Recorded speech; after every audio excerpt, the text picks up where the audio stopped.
কবুতরকে আল্লাহ ডাক দিয়ে বলে, কবুতর রে দাঁড়া, আমার বন্ধুরে তুই সাহায্য করেছিস, আমিও তোমারে বকশিশ দিব। সুবহানাল্লাহ বলে আর একটু জোরে। কবুতর আল্লাহ গো, তোমার বন্ধুরে আমি সাহায্য করেছি, শত্রুপক্ষ পিছে লেগেছিল, সাহায্য করেছি।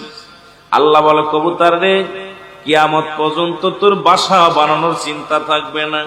আজকে কত কষ্ট করে খড় কোটাটা নিয়ে বাসা বানাইলি, কিয়ামত পর্যন্ত তোর বাসা বানাইবো আমার মাত্র এই দুনিয়ার মধ্যে শ্রেষ্ঠ মাখলুকাত। এই জন্য কবুতরের বাসা মানুষে বানায়, কেউ বানায় টিন দে, কেউ বানায় কাঠ দে, যদি কিছু না পারে একটা ঝাঁকা বেঁধে দেয়। আর কবুতর পরের বাসায় বাস করে, নিজে বাসা বানায় না। বাবারে গভীর মনোযোগ, কারণ এত মর্যাদা আমার আল্লাহ দিছে শুধু হাবিবের পক্ষে থাকার কারণে। জোরে বলেন ঠিক কিনা?